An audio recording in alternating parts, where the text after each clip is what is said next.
Friends, మీ అమ్మగారు నాన్నగారు బాగుండాలని మనస్ఫూర్తిగా కోరుకుంటూ హీరో స్టోరీ స్టార్ట్ చేయబోతున్నా. హీరో స్టోరీ మనకి సెండ్ చేసిన వారు రమేష్.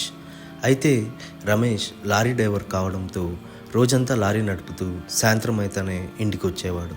ఇంటికి వచ్చి నిద్రపోయేవాడు. అది రమేష్కి చాలా బాగా అనిపించేది. ఎందుకంటే తనకి దగ్గరలోనే ఇల్లు దొరకడం, ఆ ఇంట్లో రమేష్కి బాగా అన్ని అనుకూలంగా జరగడం రమేష్కి చాలా మంచిగా అనిపించింది.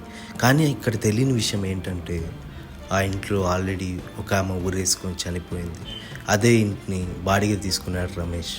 ఒకరోజు రమేష్ తన పనిని ముగించుకొని నైట్ ఇంటికి వచ్చాడు. ఇంటికి వస్తే అప్పటికే టైం దగ్గర 10:30 అవుతుంది. ఇంకా తినేసి పడుకుందామని చెప్పి మెల్లగా తినేసి నిద్రపోవడం స్టార్ట్ చేశాడు. అప్పుడే రాత్రి దగ్గర ఒక 12కి ఒక విచిత్రమైన సౌండ్ వచ్చింది. ఆ సౌండ్ ఏంటంటే ఒక రూమ్లో, అది కూడా ఆ రూమ్ ఏంటంటే కిచెన్. ఆ కిచెన్లో నుంచి ఎందుకు సౌండ్ అలా వస్తుంది?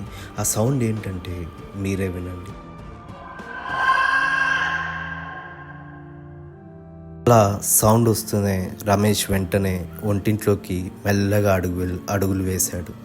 అలా వేస్తూనే వంటింట్లో ఒక విచిత్రమైన సంఘటన జరిగింది. ఏంటంటే అప్పటికే వంటింట్లో ఎవరో కూరలు చేస్తున్నారు. అదేంటి, రమేష్ ఒక్క రూమ్లో ఎవరు ఈ టైంలో వంటలు చేస్తున్నాడని రమేష్కి గుండె అయినంత పని అయింది. ఎందుకంటే ఆ దెయ్యం అప్పటికే వంటలు వండుతూ ఉంది. అది చూసిన రమేష్ వెంటనే తలుపులు తీసి వీధిలోకి పరిగెత్తడం మొదలుపెట్టాడు. కాసేపటికి తేరుకొని మెల్లగా ఎలాగోలా నైట్ అంతా బయటే తిరిగేసి మార్నింగ్ ఇల్లు ఖాళీ చేసి ఆ దెయ్యాల ఇంట్లో నుంచి వెళ్ళిపోయాడు.